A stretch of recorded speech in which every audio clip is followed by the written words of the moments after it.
এটিই সেই সুড়ঙ্গ পথ। আজ থেকে হাজার বছর আগে রানীর সুরক্ষার কথা চিন্তা করে যা গোপনভাবে তৈরি করা হয়েছিল। ধ্বংসপ্রাপ্ত রহস্যময় এক প্রাসাদ ও রানী ময়নামতির ইতিহাস নিয়ে সাজানো হয়েছে আজকের ভিডিও। ময়নামতি রানীর প্রাসাদ থেকে শুভেচ্ছা জানাচ্ছি, আমি শুভ। আজকে আমরা ঘুরে দেখব রানীর এই প্রাসাদ। যদিও আমি প্রাসাদ বলছি, এইখানটা একদমই ধ্বংস হয়ে গেছে। তো আজকে আমরা ঘুরে দেখব এই রানীর প্রাসাদ এবং জানবো এর সমৃদ্ধ ইতিহাস সম্পর্কে। তো চলুন দর্শক, দেখতে থাকি এবং জানতে থাকি।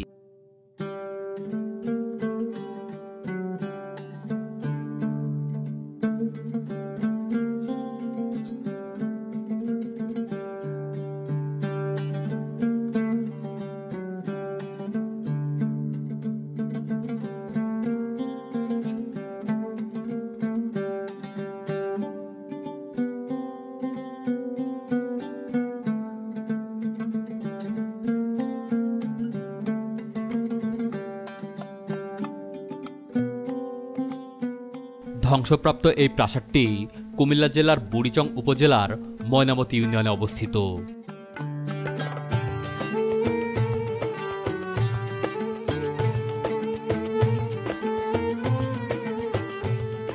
প্রাচীন এই স্থাপনার স্থাপত্যশৈলী ও খননে প্রাপ্ত প্রত্নসম্পদ বিশ্লেষণ করে ধারণা করা হয় এটি 7ম থেকে 12 শতকে নির্মিত। তবে ইতিহাস ঘেঁটে দেখা যায় 10ম শতাব্দীতে এই অঞ্চল শাসন করেন রাজা মানিকচন্দ্র। রাজা তার রানীর আরামায়েশের জন্য এই প্রাসাদটি নির্মাণ করেন। রাজা মানিকচন্দ্রের রানীর নাম ছিল ময়নামতি। পরবর্তীতে রানীর নাম অনুসারে রানী ময়নামতির প্রাসাদ নামে পরিচিতি লাভ করে এই স্থাপনাটি। তবে এই ইতিহাস নিয়ে রয়েছে বিস্তর মতপার্থক্য।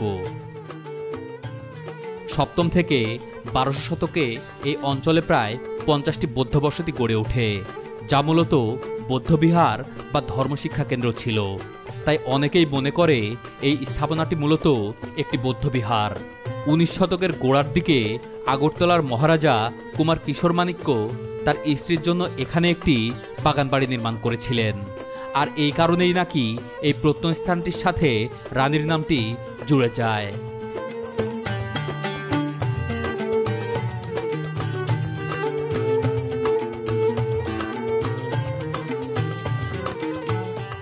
দশ একর জায়গার উপরে নির্মিত এই স্থাপনার চারপাশ প্রশস্ত দেওয়ালে ঘেরা। বন্ধুরা, আমি এখন হাঁটছি রানীর প্রাসাদের প্রাচীরের ওপর দিয়ে। এই প্রাচীরটা কতটা প্রশস্ত সেটা আপনারা দেখেই বুঝতে পারছেন, কারণ এখানে থাকতো রানী এবং রানীকে বহির্শত্রুর আক্রমণ থেকে রক্ষা করার জন্য এইরকম প্রশস্ত করে চারিদিকে বাউন্ডারি ওয়াল দেওয়া হয়েছিল। কারণ রানী যেখানে থাকবে সেখানে সুরক্ষার ব্যবস্থাটাও অনেক বেশি জোরদার হওয়া জরুরি।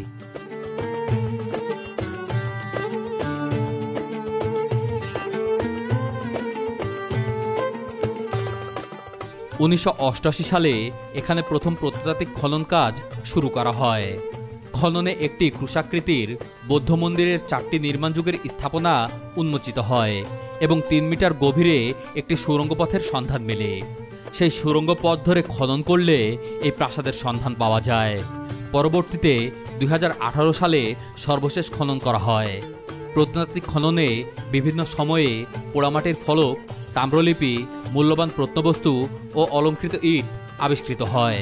এছাড়াও খননে প্রাগৈতিহাসিক যুগের হাতিয়ার, জীবাশ্ম কাঠ, কালির দোয়াত, সিলমোহর, ব্রোঞ্জ ও মাটির মূর্তি, কলস, হাঁড়ি, বাটি, পানির পাত্র, লোহার কাস্তে, ঘর নির্মাণ সামগ্রী, পেরেক, শাবলসহ অনেক মূল্যবান পুরা সামগ্রী পাওয়া গেছে।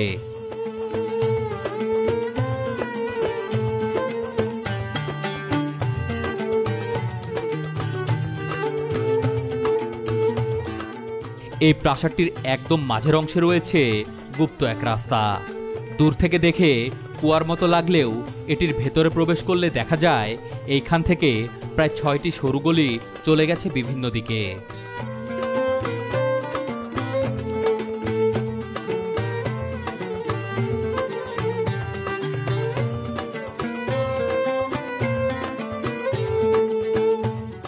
তবে কালের পরিক্রমায় গোপন সেই পথগুলো বন্ধ হলেও চিহ্ন রয়ে গেছে। খুব ভালোভাবে লক্ষ্য করলে বোঝা যায় এই প্রাসাদের অনেক জায়গায় ছিল সরু গোপন পথ।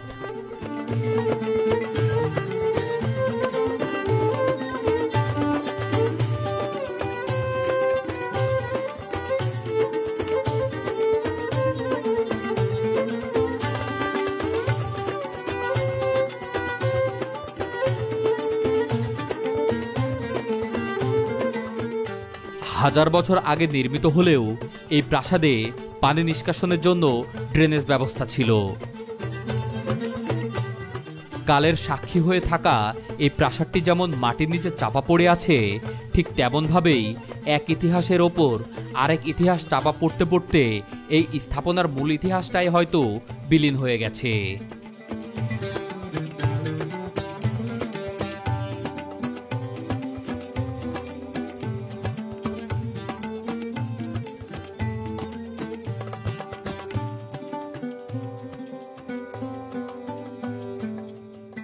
এই দেশে সবকিছু পরিবর্তন হলেও অপরিবর্তিত রয়ে গেছে প্রত্নতত্ত্ব অধিদপ্তর। তাদের কাজে হয়নি চারানার কোনো উন্নয়ন। বন্ধুরা, দেখতে পাচ্ছেন আমার পেছনে একটা সাইনবোর্ড মনে হচ্ছে। তো এই সাইনবোর্ডটাই প্রত্নতত্ত্ব অধিদপ্তর এই রানীর প্রাসাদের সামনে পুঁতে দিয়েছে এবং তাদের দায়িত্ব শেষ করে দিয়েছে।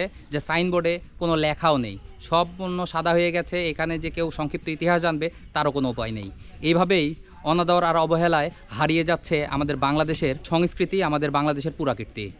তো আমার আকুল আবেদন থাকবে যে এই রকম যে ঐতিহ্যবাহী স্থানগুলো আছে সেইগুলোতে প্রত্নতত্ত্বের খুব ভালো দৃষ্টি পড়ুক এবং এটা আরও হাজার বছর টিকে থাক, মানুষ এর ইতিহাস জানতে পারুক। তো সবাই ভালো থাকবেন, সুস্থ থাকবেন। আজকের মতো এখানে শেষ করছি। আসসালামু আলাইকুম।